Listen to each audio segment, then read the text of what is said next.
right, welcome to the Prospect Podcast. On this great Monday morning, we have a fantastic guest with us today. I'm Coach Schumann. To my left, I have Coach DePascal, and we're really honored to have the guest we have on today. He's one of the guys that really pushed the envelope with respect to speed, development of athletes, and really moving that forward into a more modern era to really help get them continue to improve, and also a practical era, so to help them understand like tools and things that can help them get there. And so it's great to have on Coach Brad Fortnoy. It's great to have you on, Brad. I appreciate it. I'm very humbled and honored for you guys to be asking me to do this. And I know it's been this was supposed to happen about the last month and crazy with schedules, but now things are settled down, being on break right now for the next 2 weeks. So I figured that's a good part of it. You got an opportunity now to have a little break. So talk about, your whole background for people who don't know. Like, I mean, sure, we've interviewed quite a few of the, Feed the Cats guys and in that whole persona. But talk about your coaching background. First we dive into any of that kind of stuff, but coaching background, where you're coaching, all that kind of stuff. So coaching started for me. Graduated Carthage College Division III school. Was did football and track. Had an opportunity in football wise.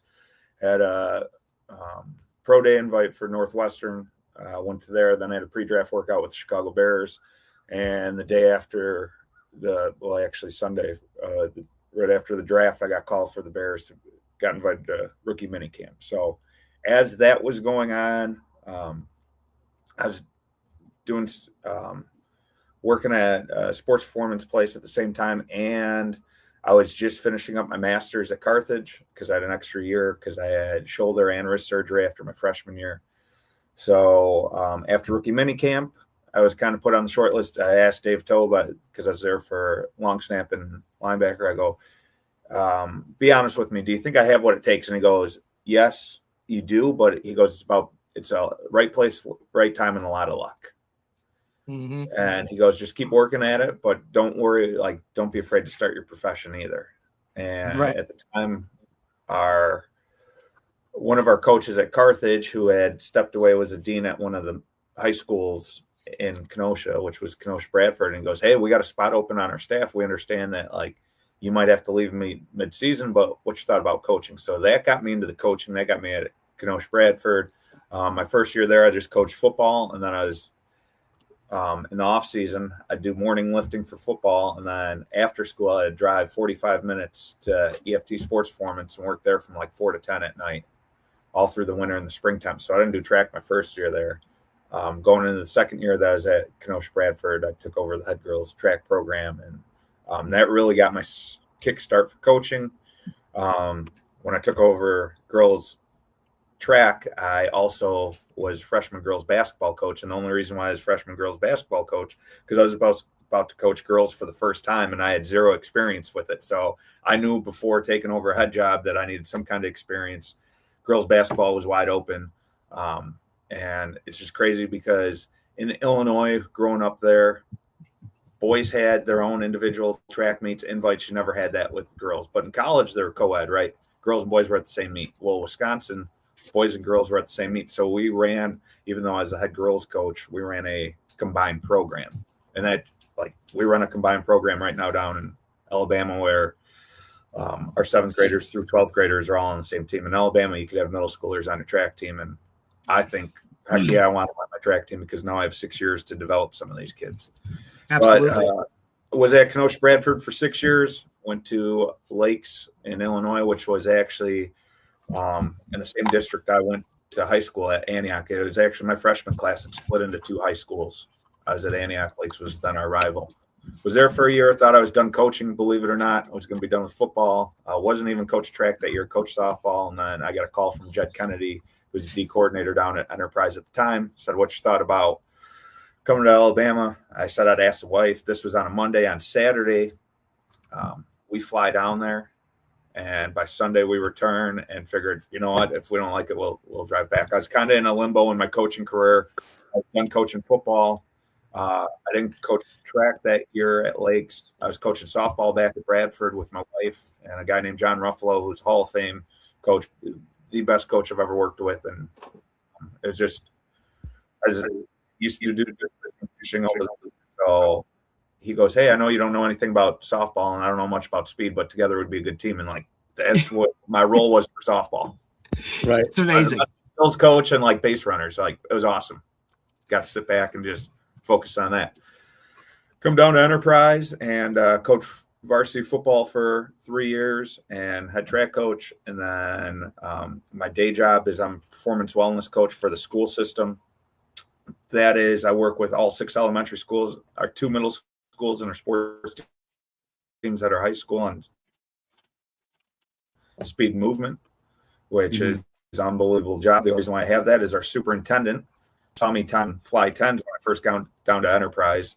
And it was right after our season. We just finished 5-5. And he goes, what are you doing? I was like, time in miles per hour, looking at kids' miles per hour. And I'm running 18.2, 18.6. He goes, is this fast? I go, not really, but that's why we're timing it. He goes, well, what are you doing with the data? As I'm continuing to yell numbers, I was like, we're collecting it. And I was like, speed grows when you time it and you got to measure it. He goes, oh, okay. He goes, 6 weeks. He's like, I want you to present this to the school board. So this is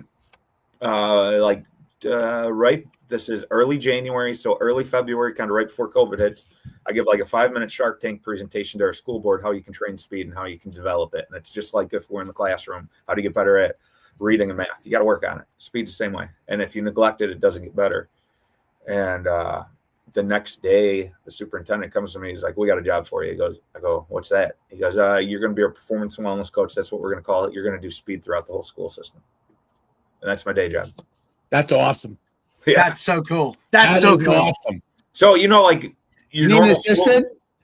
Yeah. I definitely could use one. Every school's got a literacy coach. Every school's got a numeracy coach, right? There's our instructional coach. Well, I'm that instructional coach for our PE coaches, which I work in a phenomenal school system that they're all bought in because some have kids in the system, or as well as I do, when you start timing kids, and it doesn't have to be the fastest kid winning, the slowest kid who just improved is just as happy as the fastest kid who just ran the fastest time. And when teachers who care about kids start seeing that, like, it changes everything. Like, I don't have to sell anymore of, hey, we should do this. It's like, no, the kids want to do this. Oh, I like this. Like, their behaviors are better. We're doing this. And currently, so I did then try to take a reduced role because track is blowing up, like for elementary track and then our high school track. Elementary, I say that because we have an elementary track meet every year that we'll have. This year was 700 second through 6th grade kids bust over the high school during the school day. They'll compete, and we give out medals for first place, a trophy for the best team, for the biggest school and small school. And it's a big deal, and kids take a lot of pride. Actually, the coaches and the principals take a lot of pride, because if you went into one of those principals meeting, they are talking nonstop stuff to each other leading up to it. So it's pretty cool. But I also so football is back with freshmen, but doing all our athletic movement for varsity, which helped me take a reduced role. No, I'm helping out varsity. I'm going back to corners on that. But I also coach. I'm the head girls flag football coach. And yes, that happens in the same season as football. Coach really? Yeah, yes. It's different. Yeah. That happens for you in the fall, correct? Yes. Yeah. The way we got it set up, I don't know if anybody else could pull it off, but I'm very fortunate with Coach Blackman, our head football coach. He actually works with our quarterback sometimes. So first block, we have varsity football, and we'll get the kids in. So school starts at 7:50, but in season they'll be out on the practice field coming at 7:00, and we'll practice till 9. The bell rings at 9:26. I'll actually get our flag girls in a second block that I can do some things in block with them. The second half of the day, third and fourth block, I'm out at whatever middle school, elementary school, helping that out for the day. And then after school, I'll come back, and I'll usually be weights and film for varsity. Last year, it'd be me with freshmen, or I'm doing stuff with flag. So, like, I can juggle all that because I'm in a very unique situation and special situation, and I got coaches that work great together. Like I say that like it's not just football working great together. Basketball is unbelievable. Baseball is unbelievable. Girls and boys basketball, because if we're going to be good at enterprise, like our basketball players have to play football. Well, if I'm going to be good in flag football, our girls basketball players need to be playing flag football. And same thing with like softball girls need to be out for flag. I actually have 4 softball girls doing indoor track for me right now, knowing that end of January they're going to go back to softball. But like it just, when coaches are working together to do what's best for kids, like amazing things happen, and it doesn't feel like I'm working a day at all. So it's been fun. That absolutely is a monumental, amazing structure you guys have. It really is. It's that's incredible. How big is the school? Well, everybody's bought in from the top down. You know what I mean? Yeah. Like that's what it takes. So our high school is 2,200. We are in a military town, so we have Fort. I got to remember Fort Rucker. It turned to Novacell for a little bit. Now back to Fort Rucker. So 30% of our kids in our high school and throughout our district are military connected. So the bad thing about that, I mean, the good thing is like it's a mixing pot down here. The bad thing is sometimes you get a really good kid for about 2 years, and then mom and dad got a promotion. You can't be mad at mom and dad, but it's like, we've lost some really talented kids that way. We've also been our best 800 runner right now moved in from Tennessee last year, and he's really good. He's got the school record and everything. So like we've been benefit on both of it. It's been good. That is phenomenal. That's an amazing. And Derek just started to say it, but like that commitment, right? From the top down is really just monumental, and makes a little difference. I mean, it's a huge movement through, in my opinion, throughout the South to kind of more and more make it how Texas has kind of been able to do it. I'm not saying they do the speed stuff the way that you do, but the structure with the whole entire system committed to helping athletics improve and helping the athletes get the most out of them.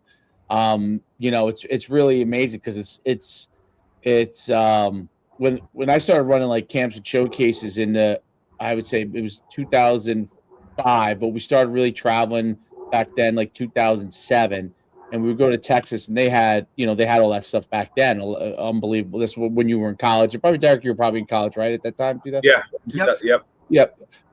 So they had a lot of those structures in place, right? And they were building a lot of those facilities were open. And then Allen, a couple of years later, got built, or a year or two later after that, got built. And I kind of happened to travel a lot at that time in Texas, all over. We should run events all over. But I saw obviously a lot of the facilities in Texas, and at first there was a couple here and there around the Southwest, but and one or two maybe in Georgia was just beginning, but now it's really started to work. Like Alabama has really done a great job. A lot of the bigger programs, our facility, like it makes. Yeah, I was just going to touch on that, Coach. Like you're now expanding on what you've already had, and now you're looking like it's a little different in the fact that look, there's high school itself, right? Like 2,200 kids for us up here. That would be in like our groups. They group them 1 through 5, 5 being the biggest, right? Okay. For size wise, that would be a group 5 here in Jersey, but there's no space to build anything. Right? Like for the most part, until you get to like South Jersey, the population density here. I mean, Dave and I, we've relocated to kind of central Jersey, but when we're from up north, which is literally you're building on top of each other. And every small little town has a high school, right? Like we're both from really small schools. I graduated high school with like 100 kids, right? So you're talking like small areas, but a ton of people.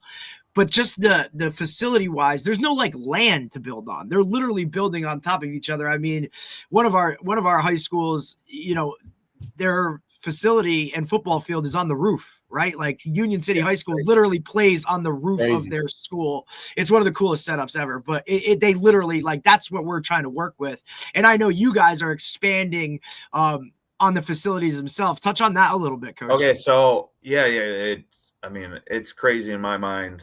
So, and when we flew in, so when you, and anybody can contest if they come to Enterprise, like we flew into Destin from the airport from Destin to get to Enterprise. Like if you don't stop at the gas station right off Highway 10 in Florida, like there ain't nothing. You'll see houses on cinder block. And my wife was like, "Where are you taking us?" You pull up and it's like this incredible, we thought it was a university. Like it's just nuts if you look at pictures on it. And Halfley was tornadoes struck our high school back in 2008. And so they had a rebuild and all that. Well, when I first got here, we had a grass field. The stadium holds 8,000 people. They have their football only facility. So coming from, Illinois, Wisconsin, it's like that wasn't a thing.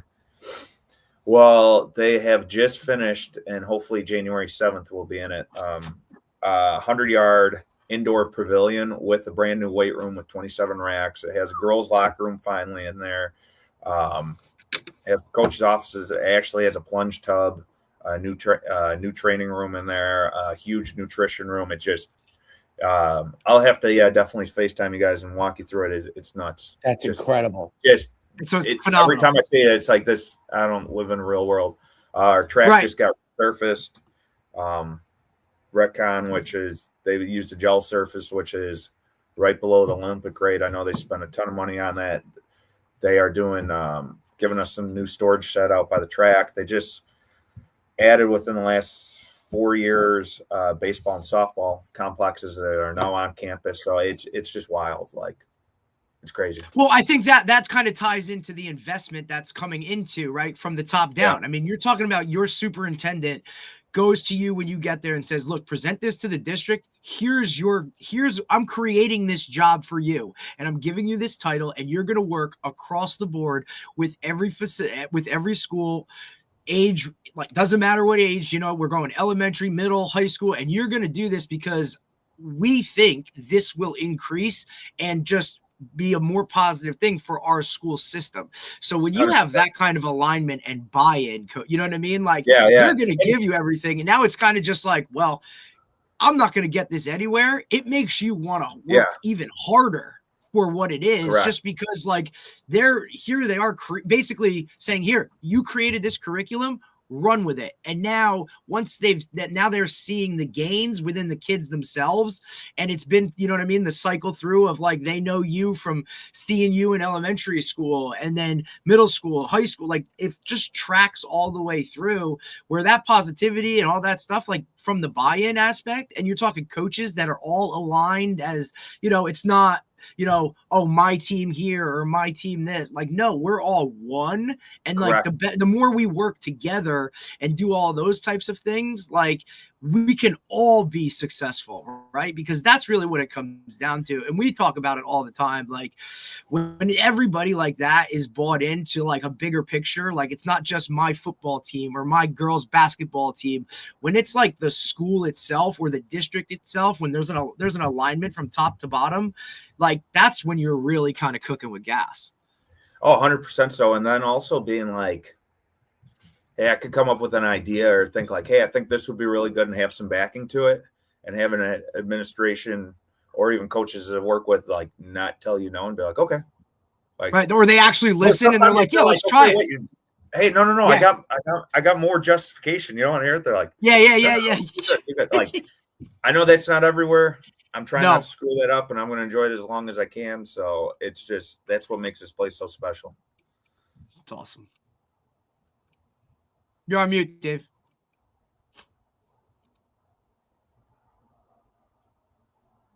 Muted. All right, now I'm not muted. Yeah, I guess I muted myself. It's incredible. I'm just looking at while you were talking. I was just looking at the facilities. I asked ChatGPT to like send me some pictures, and it's like crazy. It's crazy facility. I'll pull it up when we get to the end of the podcast just so people would see some of the stuff, what it looks like.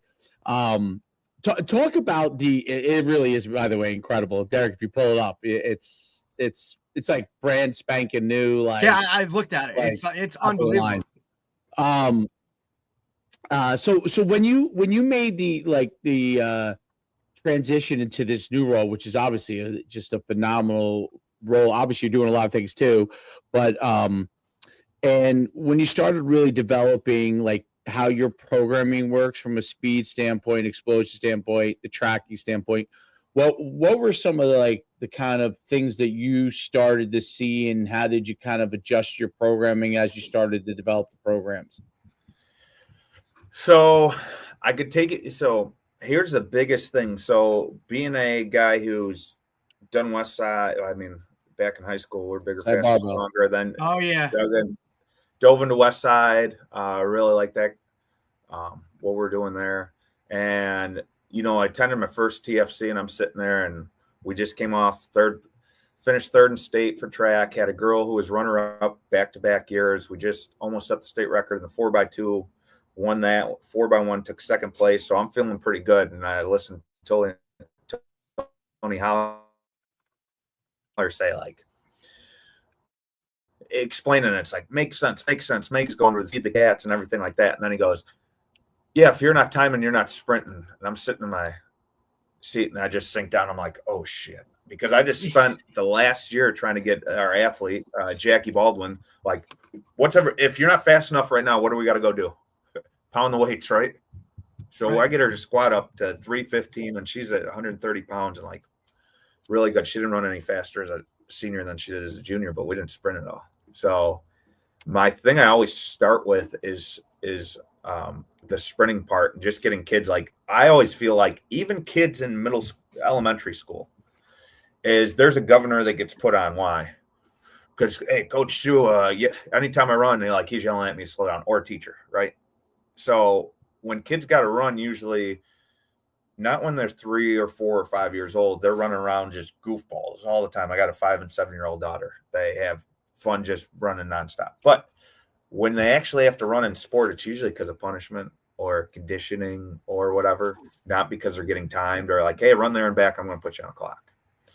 So to take that governor off, I always start with, hey, we're going to work on timing sprints. Now, however you want to do that with whatever timing gate or situation or stopwatch you want to do, I always think that is the first thing. Now, doing 6 years, having some of these kids for now 6 years at Enterprise, I have to adapt it a little bit because they're not just used to, hey, the only time I've ever had to run, it's because I have to survive because I'm in conditioning or I'm getting punished, right?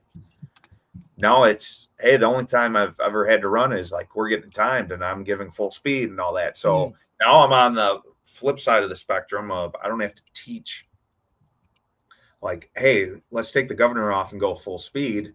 Now, how do we control those speeds and different, not just, hey, we're going all out crazy. Like, okay, how can I run fast and smooth? What's that look like? Hey, I want you to go really hard, but don't strain on this. What does that look like? Hey, this is what you just ran on that time. Do you feel like you could have gone faster, but you won't get tired? Yeah, I think I could have. Now understanding the paces. So when starting out measuring wise, I mean, a lot of kids, and especially the elementary, because, like everybody's got, I want to say like barriers or whatnot, or some things that they can't go. I mean, sprint for the elementary kids is easy, and getting a clock and timing on them is like one of the easier things that I'll always start with. Now, once they get to usually middle school, same thing. Once they get to high school, been doing a little bit. Now it's understanding the different speeds that they can go. Like, all right, we're trying to get you 0 to 60, but what's 45 miles an hour feel like? What's 30 miles an hour feel like? And now I can start having those conversations because they actually know how fast they can go. Right. Once you have a time and once you have their miles per hour on, when they ran their fastest time, yeah, they have a measuring stick to know where to go from. I think that's a really interesting point you brought up about once they get to the point where they understand that they need to sprint fast, right, in order to get faster, and you're timing them, and they start to get that component. I think that's a really good point. Now, okay, understanding changing speeds, changing direction. What does that explosion look like? Deceleration, right? That's probably a big component, right? Okay, we can move real fast, but how fast can we also stop? Like, what does that look like? And then how fast can we restart, right? And what does that look like? Those become like components that you can, I'm sure you're starting to figure out and measure, and those are like elite level things that you see at the highest level that you're really starting to be able to do with high school kids and middle school, which is really, really cool because that's it was one thing. Like I started doing that with like the kids. Like my son's 10 years old, and we started doing a lot of the Feed the Cat stuff with our team last year for the first time. And we started to see results in the first season, but we saw a lot more this year as we started to ramp it up. And I think our team speed improved dramatically, right? And I think your point about where, like, the kids who are really fast to begin with, they know they're fast. Yeah. And so you do want to measure them. Obviously, you're continuing to getting them improved, but they probably still might be the fastest kids. It's those other kids that are when they make massive improvements to what they're doing, their times and the fact that they might even be maybe starting to get closer as they start to realize that they can get faster to even the fastest kids. That is really, really an increase for your whole entire team, and it makes a huge difference. Good. Well, here's the thing too: is like those 10-year-olds. The younger the kid, like the less screwed up they are. And what I mean by screwed up is like adults have not ruined their form, their technique. We haven't bad habits. We're gonna mess up your movement wise because I'm trying to teach this skill, and we're gonna overskill you, but your movements aren't there. So like I look at it when you're elementary kids, even up to 10, 11, like they are Play-Doh straight out of the package. Yep. You can maneuver it however you want, shape it, and good. And you could tell them like why I like doing obstacle course stuff, running hoops, over noodles, things of that nature now. And the track would call those wickets, and they might have cones or mini hurdles, but yeah, right. I'll put noodles out there. And you'll watch toe off position and everything's perfect. It's like, wow, they look really good doing that. But that's a great point. The older they get is it's like, dang it, my daughters didn't put the Play-Doh away. It's a little harder today. And now I have to maneuver it. Oh, I got to add a little water to it to make it a little softer. Like over time, some of those patterns get grooved. But you'll watch your 10-year-olds right now, since you did that last year and they started it, you have great patterns. And now we're building off those patterns. It's like, wow, you guys move better than that, JV football team right now. Or, hey, that varsity team that's not very good, like we have better movers than that. And you 1,000% do. And it's cool to see that. Like that's where my eyes go on those kind of things. Yeah, like I've been toying with, like I might want to ask the parents, because obviously they're 10, like, can we film some of the stuff we're doing? Because like the parents are, because obviously they're young kids, and I don't want to put it all out there, you know what I mean, without their I mean, I don't care if we do or we don't, but just because other people might be thinking some of these things, and I'm sure there are other guys around the country doing it with younger kids, especially in the South. But what we started to do, like we added with our football team, we're doing 3 times per month. We have a workout for them. So, like obviously young kids, they play different sports, right? So Sunday nights, as many kids that can get there, we have 45 minutes for the linemen, 45 minutes for the skill guys. We allow, because they're young, we allow them to do both if they want to, because we don't, like we always say, we don't know, and it's probably not perfect as far as the Feed the Cats world, where some of the kids might be repeating something a second time. But the thought process where whole like is like, we're trying to get them to start doing deceleration, acceleration, sprinting fast. And what we noticed was, yesterday we just did, we had the OVR out. We did their vertical jump, even though I don't think the OVR is perfect, by the way, now that I use it, like there's some flaws with it, but here's my thing. At the end of the day, you got a measurement. It doesn't matter. That's exactly right. That's all that matters. Like, and it's your measurement, and it's what we're going to test from, and let's just go from it. It's how you gamify it and make it super simple. And I only tell you that is because we have 2 different VBTs. I have to figure out what's the simplistic one for, not like nerdy me. I could dive deep into it. Right. What is our kids going to understand? What's my 5-year-old going to understand? But what are the coaches I work with? What are they going to understand and grasp? Because they might tell you, that's great. That's great. What are they truly comprehending and digesting? And that's way different than what they might look on face value. So whatever you got to measure. I mean, like exactly. It's not wrong. It's not wrong. No. And I think that's a great point, because we're the guys that help, actually for volunteer coaches that I have with me, and like I coached 20 years in high school, and these guys, like, even though they may not know the ins and outs of football, the way that maybe some higher, as far as commitment, it's amazing. Like they're volunteers and they're there every the majority of them there every practice, and they're all bought in. Yeah. They're all bought into, like, I started introducing last year, which was hard when they were 9 to introduce, like, because everybody around you is running like laps. You know what I'm saying? Like, you're watching it, and and everybody, when your assistants who played in high school, a couple guys played in college, but they probably ran laps. You know what I mean? Like, so. But they've been great with it. They've seen the progress, and now they're all like, these guys are buying. This is how it's amazing, the culture, and you know this way better than I do. They're making home gyms in their houses. Okay, all these guys, like, with whatever they can get a hold of, they're like, what timing gate is that? Okay, so they're making all home gyms in their houses the best they can, because obviously we're doing only so much with them. Yeah. They want to do another day of the week, another 2 days of the week. You know what I'm saying? So. But we could only work around, obviously, because young kids play multiple sports. They might play 2 sports every winter season and every spring season. Think about this. You've built that motivation to wanting to do more in the right way, not forcing you to do more. So it's like, well, hey, I'm having a lot of fun. Can't we do this more, Mom and Dad? And they're like, yeah, how do we figure that out? Not, oh, hey, we're going to take you here. I got to keep you there because I'm keeping up with the Joneses. No. Like, we switched that into performance site and like mindset through the lens, and now it feeds off of it. And when you have good things like that going, it's contagious. But who wouldn't want to do that? Like, wait, absolutely. You're making me feel better, you're making me feel good. It's not well, you just don't care, you're lazy. No, like, oh, I'm improving, and we're going to celebrate the improvements, and we're going to keep pushing in the right direction. Like, who wouldn't want that? Absolutely. It's your point is so valid. Last night it was really interesting because we had last night was Sunday. We had our workout, and what younger kids is so interesting because they play some of them might play multiple sports. So I say, don't worry. Like, some days you might feel better than others because you obviously might have played a basketball game or a wrestling tournament, and then you came over here.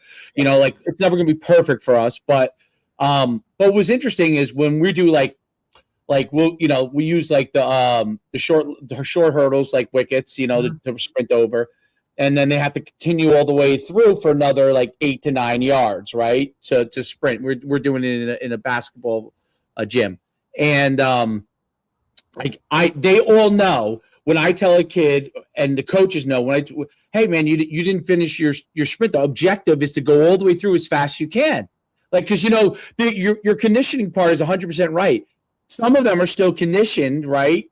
That, oh, this is torture work, right? And I'm like, no, you guys rest. When your whole group is done once, you rest as long as you need before we go again. Now, they always move faster than you want them to. They're almost ready. They're ready too quick, Yeah. But th're like, wait a minute. They can lead in those good conversations of like, and I'll tell you this because if you went out to elementary school right now, you'd see like, if we're timing on Fridays or whatever, whenever it is, like, they will keep running fly 10s. Oh, let me get another one. No, I can run faster. Faster. But it leads to that conversation of like, hey, your phone or your tablet? Yeah, coach. Okay. If you drain that all the way down, how long does it take to get back to 100%?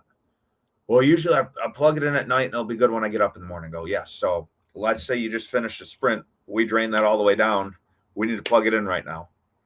Do you think you just pulling it off the charger right away? Oh, I can do it again. It's going to be 100% and it'll get you all the way. No, it's going to take some time. I go, same with you. So then I can tell them like, hey, every 10 yards is about 2 minutes.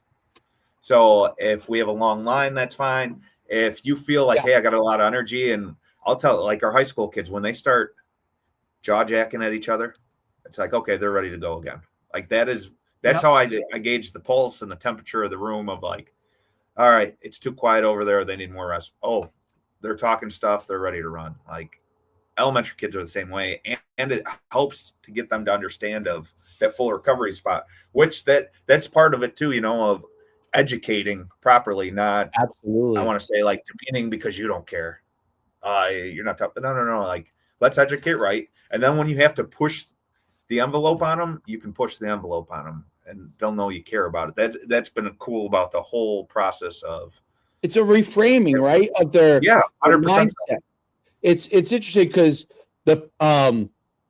we're getting this like weird thing where like a lot of kids who aren't even linemen are coming to the lineman period because they want to work more. But here's what's interesting. They did the vertical jumps when they first came in, and then the second group came in, but a lot of the kids do it, in the second group as well. And they're like, can we do the vertical jump again? I said, I'll let you guys do the vertical jump again, but I'm going to guarantee you one thing, and you'll see I'm right.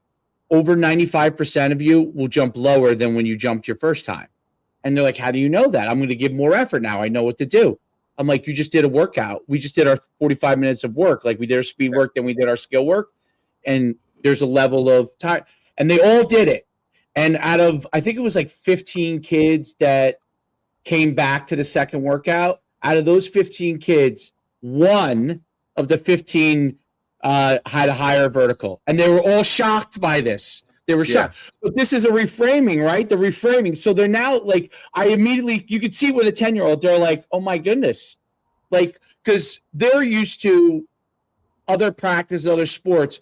Do it again, do it harder, right? But they don't realize that they're actually going slower. They might be think they're giving more effort, but they're going slower. I'm curious if you're seeing that too, like with the high schools. Is like, are those aha things going on with like even the high school kids? It's funny you bring that up. Yes, 100% aha. And sometimes they don't grasp it. And I only tell you that as like some of your smarter kids do. Right. Some of your other kids are like, oh, okay. Well, I tell you that because we just had our college guys back, and like I'm gonna go see them in about within the next hour, right? So, and I say that because we timed it like 5 into 10 last week.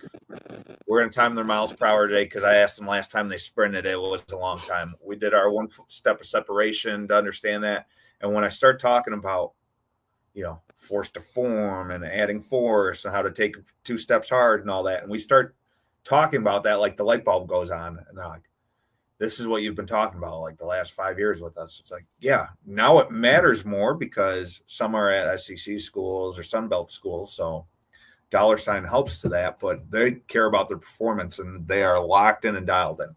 You'll have some of those kids in the high school realm, middle school realm, even your smarter elementary kids will be like, okay, this got it, this is what it means, and then they can fully comprehend that, not just like, I want to regurgitate what coach said because, okay, I'm going to sound right. Like, now it has meaning to it.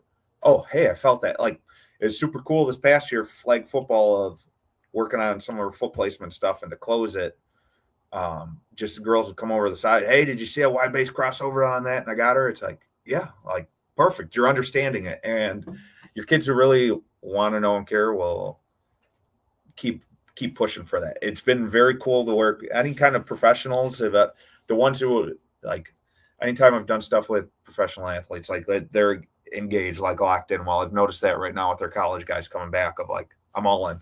Like, I want to know, like, how do I get better? And some of your more mature high schoolers are, the aha moments happen. Now, to a degree, I think it happens with all, for a full understanding and how to get better, and then understanding how to use it and train with it and all that's a whole different like level of understanding. And there's, I think, like your top 15%, right, top 10% kids on that. Yeah, that's really me. I mean, but that's good. Go. Your education portion on that, like sometimes you could say it the first time and it's like, okay, they don't grasp it. You say it the second time and it's like, you say it the third time and it's like, I'll always hit back to those things of like, where we're at. This is what I care about. Because what I've noticed, and you probably have it with your kids too, is like, do you ever feel like they won't tell you something because they don't want you? They have that fear of letting you. Yeah, they don't want to disappoint you. Yeah, they don't want to disappoint you. It's why sometimes. It's why sometimes you can create that relationship, especially as an assistant football coach, or even the assistant, doing the girls' flag stuff. Like sometimes they won't communicate with mom or dad because of that, right? So you can develop that relationship as the coach where you're that buffer. Like they may tell you things that they're not telling them, right? And then sometimes you get into that meeting and it's like, really? Like, I didn't know that. But like that fear of disappointment comes across the board, right? Absolutely. Especially when, look, I think the one thing that like, and we do dips and, dribs and drabs of it with the Tony Aller stuff, but the rank, record, publish, like that's huge, right? Because now it's something it's there, they can see it, right? And they can't kind of bullshit it, right? Because it's there, your name's on it, right? And that just adds that level of like, this is real, right? Kind of the whole thing, like with goals, if you write them down, like that now it's you're more in tune to do them because they're physically in front of you. I think that it all ties hand in hand, but you're 100% right. That disappointment, like sometimes they're working off of that and like, hey, I want to get better, but I don't want to, like I know I need to do this, but I don't want to say it because they just have that level of fear. Well, and here's a great thing. I work with coaches that understand that. So like, let's say Derek, we're running, I don't know, whatever today, we're timing. And I always tell our kids, I was like, if something is not feeling right, don't run today. And they'll be in line and I'll be like, hey, does something not feel right? And the kid will, yeah, my quad and this. I go, why are you in line? Well, coach, I don't want to. It's like, at the end of the day, if I'm looking football wise, and some people might not agree with this, yes, every day is important, you could say, but only 10 days matter for us. And it starts August 26th, right? 7:00 on a Friday night. Does December 13th at 8:30 in the morning really matter? Right. No, if you're not 100%, because not only do I not like, we could sit today because I want you better tomorrow. I don't want to push today. If we can do all other work. Maybe I don't have you do our 2 sprints today. Well, I'd rather have you 100% in January instead of be nagging injury through January. And a lot of our kids are good. I was telling my wife this, who coaches flag football with me and track. Fortunate with that. Oh my God, coach! She like says, that is unbelievable. Holy hell! Like we need to do a podcast on how that works. Like that's amazing. Yeah, like, right? Like, holy shit! Like well, and she's also coached volleyball so she did volleyball in the fall at the middle school, and then helped me with flag while I was doing football and flag. So it's amazing. Yeah, we're juggling a bunch. We got a 3-ring circus that we like to joke. Hey, but, it's the best way to do it. Controlled chaos. But I think that's just so it's so the kids get so plugged into that though, that level of understanding, just like, it takes that to another level when they can grasp all of that and really work, you know what I mean? And really understand like everything we're doing plays a role into us all trending forward, right? And I think that of self-awareness just takes it to a different level. Well, and I asked my wife this because her girl does flag and she does track and she's a really good track athlete. Mom sends me a text of like, hey, we took her in, she's been having issues with this, I think she's got to sit 2 weeks, but then she'll be good. It's been going on for a little over a month, happening flag. And I look at my wife, I was like, do I not ask? Like, how are you feeling? Right. Does anything bother you? She goes, you start every day. You ask multiple times during practice and at the end of practice. I go, I just want to make sure that maybe I'm not thinking that in my mind, but you still have some of those kids. And I think you can attest to this, coach. I feel like it's because they've always been conditioned, and parents the same way, right? Because we coach and parent the way we were coached and parented. It's what right? They've always been coached to that more is better, and to push through is better, and you got to fight, and you got to grit, and you got to that. And I think that's one of the biggest obstacles with the Feed the Cats is getting people to understand that less is more in the long run, right? Well, and to understanding that part of it, when it's always been, we got to do another sprint, we got to push through this here, like more go, like that type of coaching or parenting, like that's what's tuned in their brains. And I think that's a big obstacle for it. Getting them to understand numbers and go off numbers is huge. Like, so I'll auto-regulate all our stuff. Hey, coach, how many sprints are we doing today? Let's see. You're running a 4.9 right now. If you hit 5.1 in your 40s, we're done running 40s today. And what are 99% of coaches in the world going to say? Well, what if he dogs his second 40? Right. Well, I'm a dummy for putting him am I going to trust him on 4th down in the 4th quarter? Right. A big stop for us. No, I'm the dumbass for putting them in there because I can't trust them running 40s. Like, I have not had a kid who runs the first 40 and say they're a 4.9. And Coach Sue runs a 4.8, and I'm like, no, I'm going to take this one easy and run a 5.2. No, I'm going to try to beat his 4.8 because I know he's faster than him. And if I don't beat his 4.8, I'm going to tell Coach his lasers are wrong. Right. Like, that is where I've found the auto-regulate. So when parents are like, you need to push them, I'm like, hey, here's where our numbers are right now. We're going to be good. Like, always playing the long game, always playing like, I'll get some parents will be like, hey, don't be afraid to, push them a little more, get after them. It's like, oh, we'll get after it when the time's right. Like, right. And exactly. I have great support from parents. Our athletes are phenomenal of, like, we'll have practice today here. Like I said, I got our college kids coming in to do some speed work, but they're doing it with the track team. I bet you we'll have 40 kids out there right now. And it's not a requirement. I just sent a text out there. It would, I won't be surprised if there's more of them of like, hey, 11 o'clock on Monday. Here's our day to get after it. And a lot of kids are like, okay, coach, I'll be there. If you're not there, like, it's okay. Just if you can show up and they're in town. And I think when you got buy-in, it's not every day of the week. Like if we went 5 days a week, why we're off right now, I know the kids would be fried by March, and I need them their best in April for 100%. But if you pop up and be like, hey, we're going to go on this Sunday, or hey, we're going on this Monday, like they're going to feel obligated to be there. And they'll feel like they're letting you down not being there, not just going through the motion. So it's like biting it twofold. And I know we're going to get after it today because I need to work them hard enough that if I don't see them for a week, we'll still be good, It's a great balancing act. It like you have the science behind the data and all that kind of stuff to know where to put the programming, and then it's that balancing act at the feel of talking to them and figuring out, okay, like how are they feeling?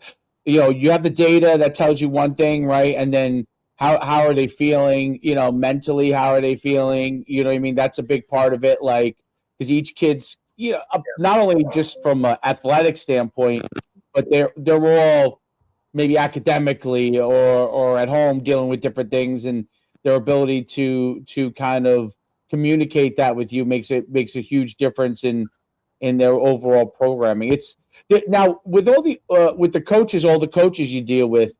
I'm curious because obviously you have such a great system. Do you ever get pushback from like a particular coach? I don't, you know what I mean? Like you might have a guy, I don't know, that's on the staff that is super successful, like really winning coach XYZ sport. And he, like you're introducing something to him that he may not really understand. And it's like, hey, if I'm winning 90% of my games, like, well, if I change, will that hurt me? Right. You know what I mean? That's how a lot of coaches think. Do you ever run across any of that? Or are you guys now so coordinated that's not an issue? I will say, well, hey, so I'm going to switch off my computer to my phone. Is that going to screw stuff up? I know I'll get an echo here. No, I don't. Switch off your computer and go. No, I don't think so. Okay. So sorry to do that. Allow mic.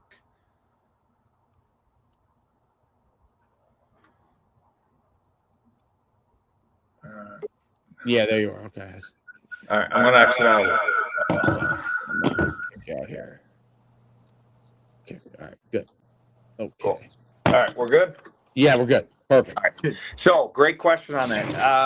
I'll give an honest story on this because this is how it happened. So, do you guys know? And I'm sure in the beginning it was tough, right? Like I'm sure in the beginning. So coming, actually, that's probably what led me out of a place like when I was at Lakes of just, they let me do it. But like when you don't have full buy-in, it's like, okay, time to move on. And I didn't have enough confidence. I thought I'd be at Kenosha Bradford my whole life. And then I got enough confidence to take a step at Lakes. And then I had enough confidence to never be into Alabama before, take a leap of faith, come down here.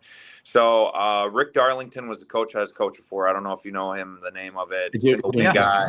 Like you could pull up a pocket film and they used to run, and I'm not lying to you, 300s on Monday, crossfields, gassers on Tuesday. He'd have like his short and long run the hashes on Wednesday. Well, we played North Miami Beach. They traveled 8 hours that day to come play us. And we're up 19 going in the fourth quarter. We end up losing. And I just remember that Sunday meeting coming in. And all summer, like, I showed like RPR and was working on it because he had his son who was a quarterback who was having some issues. And then he told his dad of like, hey, coach knows some things. And Rick goes, hey, when are you going to do that with the offense? I was like, oh, I've been doing it with the defense. And he goes, yeah, when are you going to start with the offense? Like, don't hold your secrets kind of thing. So we were doing RPR and stuff, but like we were still running a ton after practice condition. So we blew a 19-point lead against North Miami Beach, who traveled 8 hours that day. In Sunday's meeting, he opens the door of the defensive room and goes, "You're the speed guy. Are we conditioning too much or not enough?" And I just looked at him. I go, "We're not hitting game demands." He goes, "What do you mean?" I go, "You got our fat offensive lineman, which one of them was like 300 pounds. A little north of that, a little south of like 5'8". I go, "You're having him run a 300 gasser on Tuesday, and you're punishing everybody because he's traveling and it's taking him 60 seconds to do that." I go, "When's he going to do that in a play?" And like the light bulb goes on. Rick's a guy who wants to win games. He wants to win championships. And he's going to figure out how to do that. And I found out any coaches who want to win championships aren't stuck with, "This is how I've always done it." So from that day on, we started cutting everything into half. Like we're trying to keep it 3 to 5 seconds. So we still ran after practice. That turned to the next year when COVID hit. He kind of gave me full control of all our speed. That's when we started testing miles per hour right after the season to understand it. And then that started to pre-practice. So anybody who's like, "Oh, we still got to have the edge. We got to condition." And I know Rick does it today. We started practice with two different drills. We might be running mini hurdles for 4 sprints for 5 minutes, and then the other group might be doing hoop runs. They might do pro agility. We might do some kind of race chaser time. So we do that Tuesday, Wednesday, Thursday. Well, if you ask a lot of coaches, "Oh, that's your agility." "Yeah, sure." "Oh, no, that's your warm-up." "Yes." "No, that's when you can do your speed." "Yes." "No, that's your condition." "Yes." "No, that's your skill acquisition," however they want to make it fancy. Yes, yes, and yes. So we start practice with that. Then kids go put their pads on, get a water, drink, all that stuff, and then we roll in the special teams 2 minutes later. Now we just finished our quote-unquote conditioning, our speed work, all that stuff, start practice, and then we can go into practice and not worry about it. So buy-in from it is having good experiences, but also knowing when you're working with coaches are a little bit vulnerable to be able to, all right, how do we do this better? Also, showing the success is hard to go back on it. Well, I know this works. Anybody that goes, I know this works and this is how we got to get tougher, like they don't have numbers attached to it. And I say that because I'll get in some discussions, and it's more discussions, not arguments, with our coaches because they want to learn. And I like to be kind of, hey, just challenge me. I want to know why I'm wrong. Like, just that's what I'm always looking for. I want to do what's best for kids, but I also want to know why I'm wrong, because if I know I'm wrong on something, I want to be better on it. Because at the end of the day, I owe that for the kids to keep turning over stones and figure out what's better. And it leads into discussions like, well, I know this gets us faster. Okay, how do you know that gets us faster? Well, people say it does. I go, hey, how do you say that when you don't time it, when you don't measure it? Right. Where's you the data? say, oh, I'm faster. Yeah. Like there's data out there that we can have. There's so most of our programs, it's been good. And the coaches that feel like, hey, I still want to run miles because I think that helps us in whatever sport. Like, okay, you can do that. Like if that's what you're going to hold on to, but I'm still going to, when I have an opportunity to impact and on the performance side of things, like we're also going to do that. Now, probably 10 years ago, I would have been frustrated on that. Like, oh, they're not doing this. I'm going to support however a head coach wants to go in whatever way they want to go. I'm going to use my knowledge to the best of my ability to do that. And I only got that, being around real smart people of, all right, how do I still do the better, what's best for kids, but knowing the head coach's stamp on a program might be running 300. Like if that's what they want to do, that's fine. But here's what I want to do on the other performance stuff. Like, I know mat drills are still a big thing for football. For some places, we'll do like some morning agilities. In the performance world, do I think it's, is it something that's best for our kids who are in another sport right now? You could make the argument either way, that being with the team and all that. But I know we're going to do smart things around that so kids aren't burnt out and still getting through. And if it's only a couple of days of it, like we can live off that. If coaches really want to do, you're not going to kill hard, them. It's not going to kill them, or it's not going to crush them. Like it's not the end of the world. It's not like it's not like you're running 16 110s the day before a game. You know what I mean, or something of that nature. And heck, if you want to run that, Derek, here's the way. Like if you still want to be on, well, this is what I know works. I want to push that towards the end of the week. Like let me hit the performance stuff early in the week. All right, if we're going to do that on 16-110s, you want to do that, let's do it Thursday, because why? They have Friday, Saturday, Sunday to recover. We'll see them back on Monday. Right. So it's just how you work all that. It's what we come back to, like, how do you structure? How do you frame it? How do you still, yeah, let's do it. Let's do it, but how to do it where the kids still benefit, not let's mess up the whole week. You know what's funny too about kids when they see something that like what you're doing that works for them, and they're starting to see this performance increase, feel better too.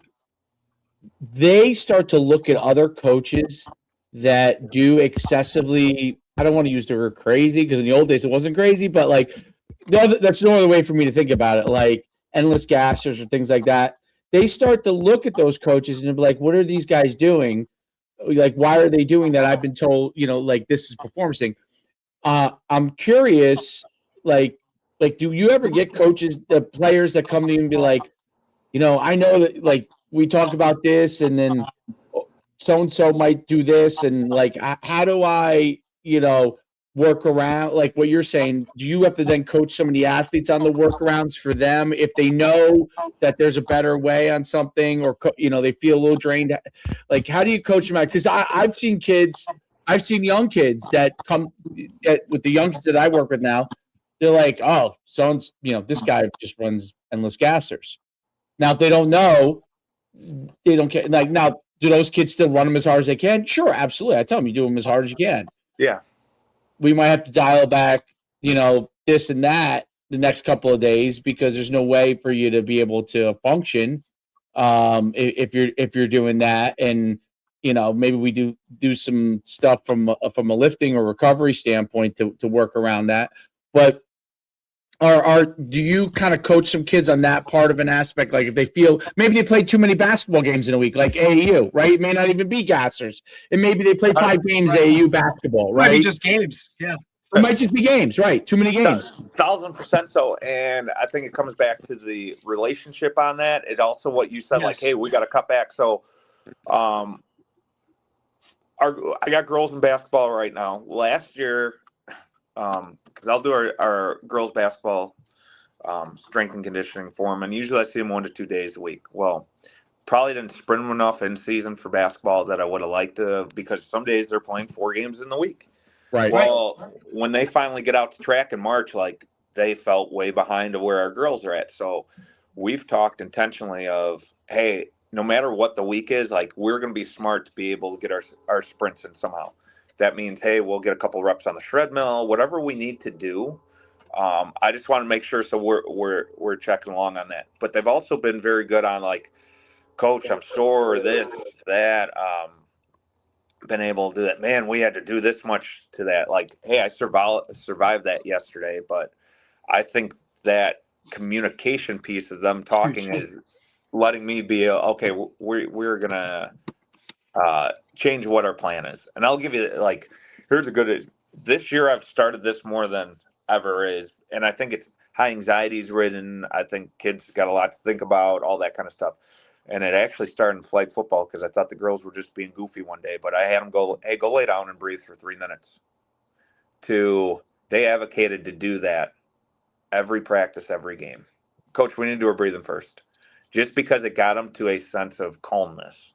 Right. Well, our basketball team played like 2 games. They're on a span of like they played a Friday, Saturday, Monday, Tuesday. Finally saw them on Wednesday. So they had Sunday off. And a couple of those games, young basketball team with not a ton of varsity minutes except one girl. They played a couple teams that had Division I girls, and they ended up getting beat by 40 points. Well, I had this great recovery circuit set up. We're getting into it, and like could just tell the girls were off. Like one girl, I said, "Hey, we're going for 60 seconds." The time I turn around, go to start, she's already on her next exercise. I was like, "What are you doing?" "Oh, coach, we're doing 4 sets of 10 today." I was like, never said that. But Right. knowing the temperature of the room right there, I go, hey, guys, lay down for 3 minutes. Got them to breathe because obviously the experiences of 4 games in 5 days and just being wiped out like completely washed. So We breathe. I change what our workout was. We go into some isos that day for about 10 minutes, and then I get them out of there.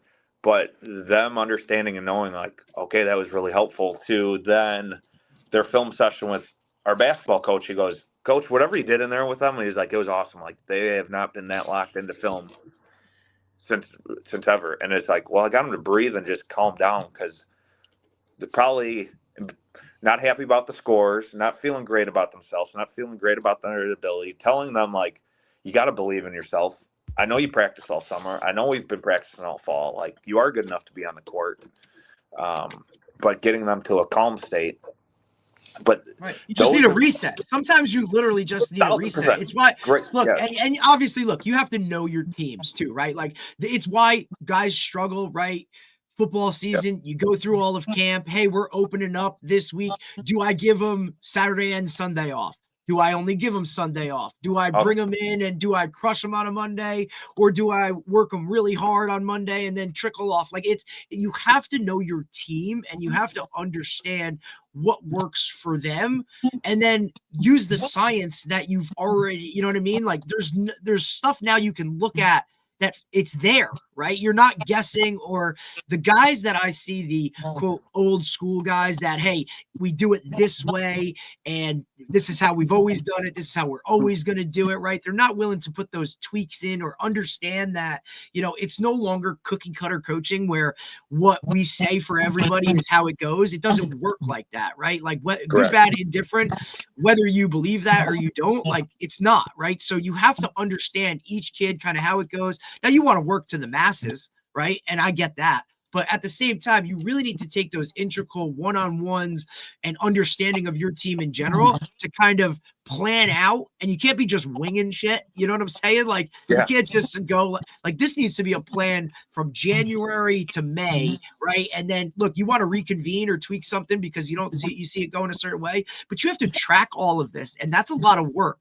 And for high school coaches sometimes that are just, you know, stipend guys, or they're just kind of there, that's not what it is. Like, you got to understand what you signed up for nowadays. This is a 365 7-day-a-week job at that level. And guess what? Like, you ain't getting paid for it. Right. So if you're in it for what you say you are, you really want to do right by your kids, then you'll put in that extra work and kind of look at everything when it comes to that. But that's one of those biggest questions. Like, do I give them off? How much do I work them? How do I get those in-season lifts in, right? And still maximize the potential on Friday night or whatever it is. Like, a lot of coaches struggle with that. Well, and then you get anxiety ridden as a coach of like, oh, I just gave them off, like, oh, we should see them. I don't think they're going to do well. And then all of a sudden they do well. And it's like, oh, yeah, like, all right, I can trust that now. But then you give them off again. And it's like, oh, I don't know about this. Right. And you still have that level of anxiety because, remember, like, that's how you were coached, right? Like, you didn't get off the whole, you know what I'm saying? Like, it's just, that's what it is. It's like, it's tough to do it. And you kind of got to go off of, you know, your gut and trust what it is. And look, it's never going to be perfect, right? Or you have parents that are like, well, why aren't you bringing them in? Or, hey, they should have off, or, you know, whatever. It's just, you got to know your program. You got to have faith in what you're doing and just go with it. Because you got to be all in no matter what. And crazy enough, so this past year, we've been fortunate with a lot of talent. I think we looked at it like, I think over the last 4 years, I think we've had 10 Division I football players, something like that, which is awesome. Now, we do play a team in our region who pops out like 10 a year. I think they've had 55 in 5 years. So, damn. I mean, yeah. Phoenix City's pretty good. But they, you know, this past year, we were a little less talented. And we switched a little bit of our practice plan up we went to No Sweat Wednesday. And what the kids felt, it was one of those things of, you know, anxiety ridden, like, hey, what if we don't get enough inside in? What if we don't do that? But the healthiness and what we went into Friday night, the only thing that mattered when I was talking to the head coach of like how we needed to do something a little different, it was, can we have our dudes by Friday night, right? And be 100% on Friday night. And we played all 10 games this year. We went 6-4, just missed playoffs, but like, we had all 10 guys, we had all 22 every Friday night. And health, and that's what matters. That's what matters. Right. To me, that's the a big deal. factor, right? Like that comes down to it, right? Especially places where, look, you might be less talented. And if you do lose that one guy, like that could be your season, right? Especially with like smaller schools with smaller rosters and that, like if I can get you, man, to be healthy, and I'm talking healthy, not like 2 or 3 games where you're, with a nagging ankle or a groin or, you know what I mean? Or like a hammy, like where now like you're less of a player because you're still playing, but you're not 100%. Like that health aspect, I think buys into football. And that's where I think what separates football from other sports is that you're only playing once a week, right? You have one night, like 10, for the most part, 10 guaranteed opportunities, right, a year to go out there and perform. Well, if you're not healthy for, 3-4 games every year, like that starts to add up within your career. And then what are we doing? So I think that part of it, it's what I always like. For me, the feed the cat stuff, like all the Tony stuff, like the health part of it is really what jumps to the top for me, right? Is how can I, like, this keeps guys healthy, Well, and having that open dialogue with the kid, understanding what you're looking for, understanding, whatever you're testing, how you're looking for it, the right questions when you are, like, if you came in and let's just say we're doing vertical jump and like you were 3 inches lower than your vertical jump, like my first question is, hey, how'd you sleep last night? Yep.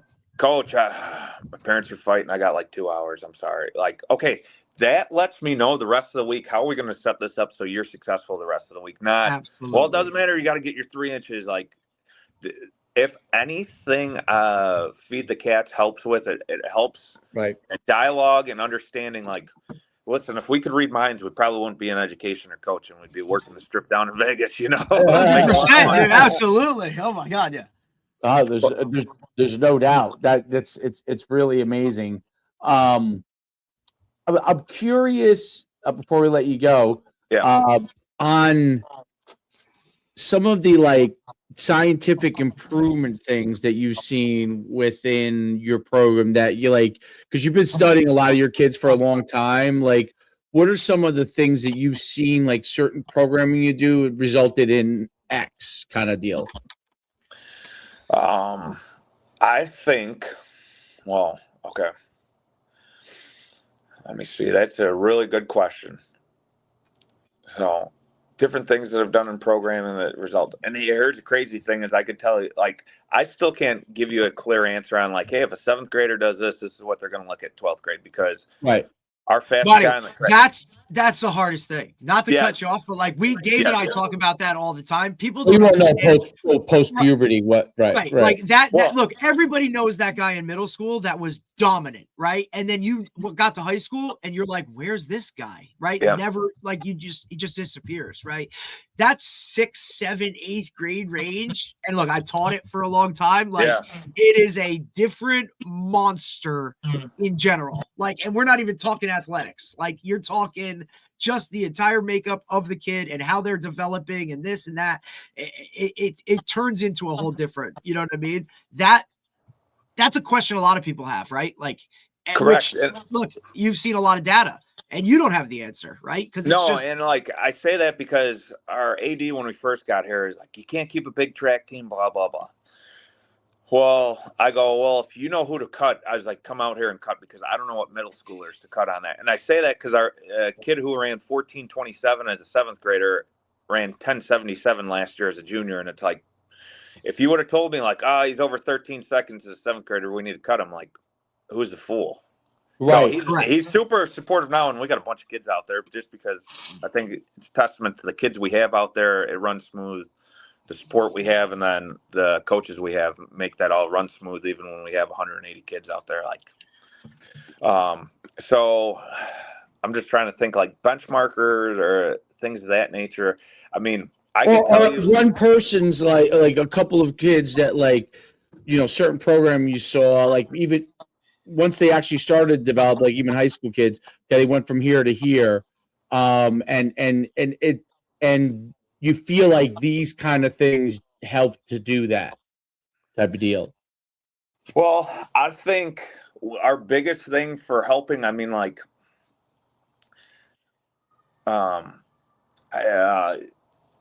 sprinting is for sure, like time and flies, doing altitude drops, absorbing force, and how to. I know somebody will be like, you don't absorb force. Learning how to land and stick the landing consistently, and then even learning how to push. Like the shred mill has been our number one of like foolproof and anything. I could put a kid on there and within a couple weeks, like they are different. They understand how to push horizontally. They're good. Like that mixture, and no matter who I'm working with, like changes bodies within 2 to 3 weeks. Really? Understanding how to push, how to go, everything like that. How does the treadmill work? I've never used it. Okay, it's a self-propelled treadmill where on the side it's magnetized through different levels. So it has 10 levels on it. They say it's about 35 pounds a level. So it can go up to 350 pounds of resistance, but it's pushing on there. So it really helps on the back push. Like if I push straight down on that, it sounds like they're trying to break the board underneath it. But if they learn how to push back, it helps with the horizontal of going there. So what they call gear 2 is your heavy resistance. That's going to be your first couple steps on there. That's where you'd put it up to resistance 10. Your gear 3 is like your mid acceleration. Oh. Must have got a call. Oh, there it is. Yeah. Voicemail. Stop. Yeah. You're good, Coach. You're good. All right. Yep. Sorry. Yeah. It's calling me. All right. So, and like gear 3 is like your top end of your acceleration. Just giving that resistance off is phenomenal. And those have been my I'm still working on some benchmarks on there, but just fixing on how to push right, it changes how people move. Like, the biggest thing is like, even our you could say football and track kids, like our basketball kids really, really improve off that in their first 2 steps of being fast because they understand how to put the right force into the ground. Interesting. So that becomes almost like a self-taught mechanism based off of what you put them. Very interesting. Yeah. And it's like, okay, we got you in this shape. You feel that good. And then we can record that and they push and it's like, okay, yeah, I get that. Instead of, us doing 1,000 different things, right. Like, yes, it helps. Now, can you do some of that stuff? Like if you had a push sled, perfect. Yeah. If you were doing some bounds out of that, resistance running, yes, you can get that. It's just different when you're actually pushing the ground away and can feel it, because I might be able to do chain sprints or prowler bounds, right? But if my foot's not pushing back and it's hitting straight down, sometimes you can see it. Other times it'd be like, you might not be able to see that with the eye, but you can definitely hear it and see it on the shred mill. Right. That's really interesting. That's really, really interesting. Those shred mills are quite a pretty penny. We gotta move to enterprise to get on those shred mills. My wife says I got a horseshoe stuck somewhere, and I probably do because it was the right place at the right time. I called Tony Villani out of nowhere before he started mass producing. He's like, yeah, this guy's moving from Ohio, wants to get rid of his. I think we can get that whole refurbished and send it to you. So dude, Tony's so funny. We've had Tony on, and that's the funny thing. What was the one thing he said, Dave? He's like, look, man, he's like, I've never had to repo a shred mill from an individual owner. He goes, but I've sure as hell had to repo them from some type of big corporate company that could easily pay this bill. But I've had to repo more of those guys. Like, he was so funny when he came to it. Like, all right, Tony, like he's one of the most generous. I don't care.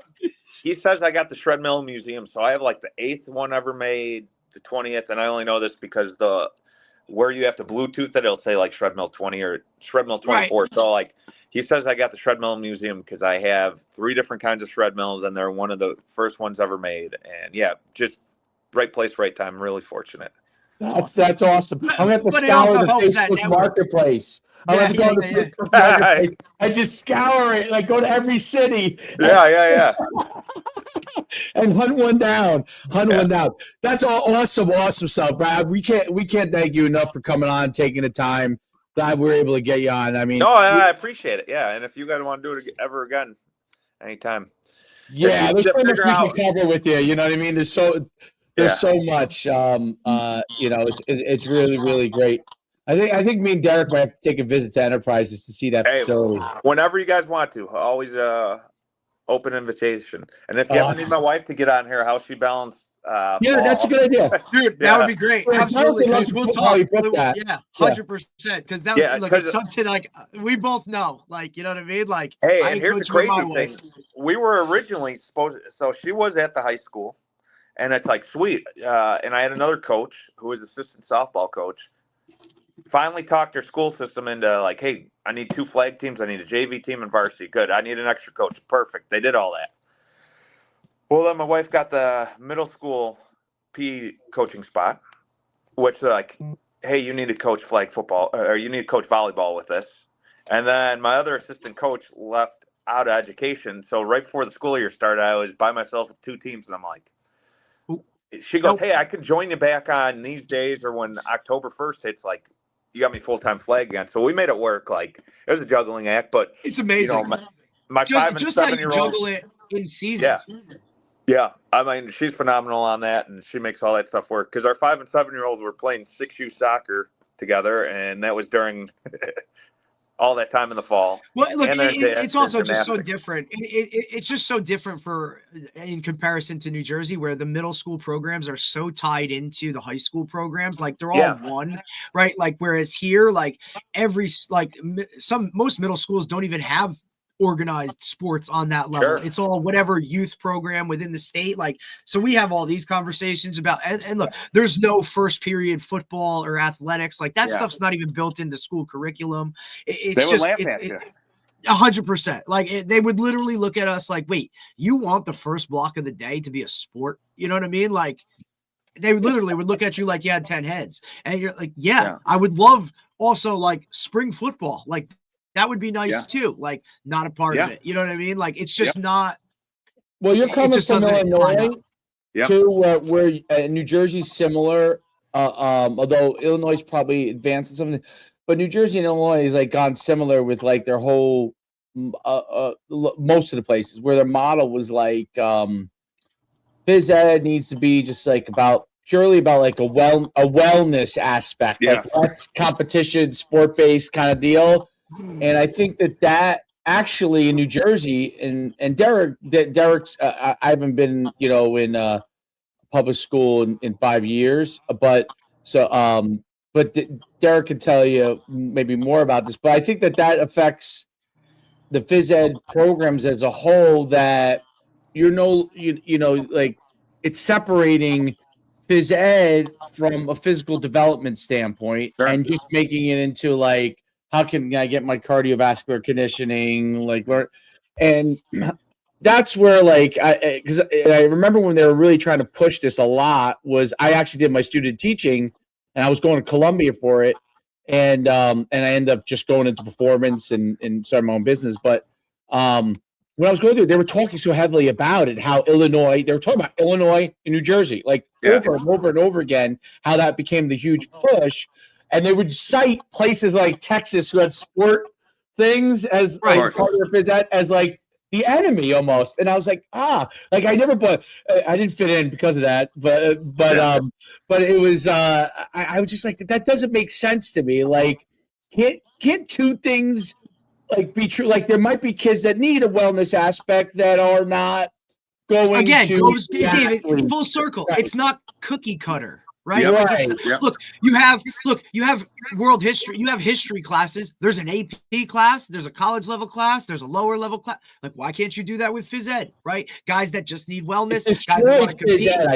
You know what I'm saying? It's like it's one of the few it's just because athletes don't want to do it. Like they don't want to go to phys ed anymore. You know what I'm saying? Like, how is that? Right. You know, like unless you get an exceptional guy like you, like when we were in RBR at Red Bank, the last place me and Derek coached together at, the strength and conditioning coach was trying to do some more of that kind of aspects for the kids, but it was really a workaround he was doing. You know what I mean? Yeah. It was a little bit of a workaround because he'd be like, hey, I tell the football guys, hey, they can come and we can get this part in. During gym, if they're in gym, he was working around. He wasn't it wasn't like accepted. Right, he was doing like the best he could with kind of what was allowed or by appreciated it, or whatever. Like absolutely, and look, he worked his ass off. Like I get it, but I mean at the same time, it's not built in. right? So it's almost like, from whereas your superintendent is saying, hey, dude, like, this is your job and everybody's going to do it. Here, not so much, unless you have an exceptional place that really wants to look at it and say, you know what, like, we're going to incorporate this. And then they're still kind of going about it in a way of like, it's not, on paper, or it's not official. It's kind of like, hey, well, we do this and it works out, right? Because this is what we continue to do. So it's just so different in the entire setup of the educational system from state to state to state to state that, whatever. Dave, you've been on mute the entire time, so. I'm sorry. And they'll tell them to go 4 laps, around the track, walking wise, right? Like, myself at 51 years old, that's great. That's right. But for a 16, 15-year-old kid, like, dude, like, why do you think you have so many behavior issues, or why are you dealing with so much activity within class? Like, go drain them a little bit in the block that they have physically, and now you won't be dealing with so many of those issues, right? And then maybe you won't be so quick to, send him down to the other office because he's acting up. Yeah. Right. Yeah. But it's interesting because I think that it's going to come full circle, and literally because of the success that a lot of the places like yourself, the Texas, and it's going to come back full circle because people are going to eventually be like, if that's what phys ed is now, where we are, what are we doing? Like, it should be some combination of let the guys that are sport athletes do what they need to do. Sure. Let the kids that maybe they don't do sports, you know what I mean? They do if they want to do. Especially your multi-athletes, your multi-sport athletes. Right. Yeah. No doubt. Yeah. Don't work to the lower common denominator on that. Figure out what each group needs. But anyway, I'll let you. That's my soapbox for today. Yeah, no, I appreciate it. I appreciate it, gentlemen. Coach, thank you, man. I appreciate you taking the time. You got it. Have a great day. Thank you. You too. We'll talk soon. Bye. Thank you, Coach. All right. Bye. That was great. I got to run real quick into this other pod, but before that one falls apart. But that he's great. I forgot to ask it. He's one of Tony's was one of his go-to guys. I thought, right? Yeah, that's what I thought. Yep. I just say, look, he's got a lot, right? Like, and for a school district and a program and a place to be so bought into it, like to create a position and do all that kind of stuff, dude, you're just reaping the benefits. And that's before you even get to, hey, why don't you take a look at how much they're investing in every bit of what's there right now? I mean, because those facilities, unbelievable, dude. Yeah, absolutely. There's no doubt. And yeah, there's no doubt. But I wanted to say this. I thought yesterday went exceptionally well. Yeah, it's awesome. It went really well. I Harrison will be a great addition, and 100%. And some of those guys, I think that kind of either had other things going on or they didn't really whatever. I think they kind of missed out on a little bit because it's taking a turn a little bit, dude. It's high level, you know what I mean? You're gonna battle. You're gonna battle, and you know what? It's not just just show up and whatever. The talent and the understanding and the grasp and the desire and the want to do a little bit more and all that kind of stuff. You're gonna get out there and compete. Those kids that were there, they got after it a little bit. They got after it. I was also really, really surprised at the level the 10 and 11-year-olds were at. Dude, the youngers are now, I'm telling you, that market, dude. It's always been there, and now we've grasped it, and it's hey, this is now, we're going to put it all together. These kids are skilled kids. And, but it's really, it was, I thought it was really good. It was because, you never know because it's windy and cold and you're will it work the way you want? But it worked out really good. And it's it's the like-mindedness thing is guys that understand okay, this is what we're doing. You know what I mean? That goes along. I think the kids see that it's so easy to get caught up on all the social media stuff. And I understand why they do like it. I'm not stupid, but staying focused on what actually helps get them right. to get better, get the number of reps, like realness, that's like the real always my. stuff, right? Like, yeah, absolutely. And I think that like number. Do you of want to watch kids, like, someone all else, or that, do you like, want to participate? Right? absolutely. Like, what do you want to do? You know what I mean? Like, I'd rather you get 5 reps than him get 5 reps, even though if this kid's great and you're the next level guy, then him get 5 reps and you get 1 because they determined early that this kid was great. You know what I This mean? kid's Like, already the guy. Like, no, like you got to come out here and you still got to do it. So let makes everybody sense. go compete. All right, man. Hey, listen, have a great. Are we back tomorrow? Or no? We're back tomorrow, 11 a.m. with Coach Kelly from Montclair State girls flag. That'll be fun. Good one. Flag's going through the roof. Buddy, wait till you hear some of his stories. Like, it's unbelievable. I can't wait. It's going. This is And he's right at the ground floor of, like, you know what I beginning. mean? Like, we're taking this next step. Like, get ready. Like, Do they and play in he's the spring? By the way, does he play in the spring? Yes, or they play in the spring. So he's literally like he has his class for this season. Like, he's recruiting like almost like a year. You know what I mean? Like, it's like because he's like these girls haven't really even played their senior year of flag football yet. Got for it. the most part. You know what I mean? So he's recruiting them already with the season still about to happen, which is that's a podcast in itself.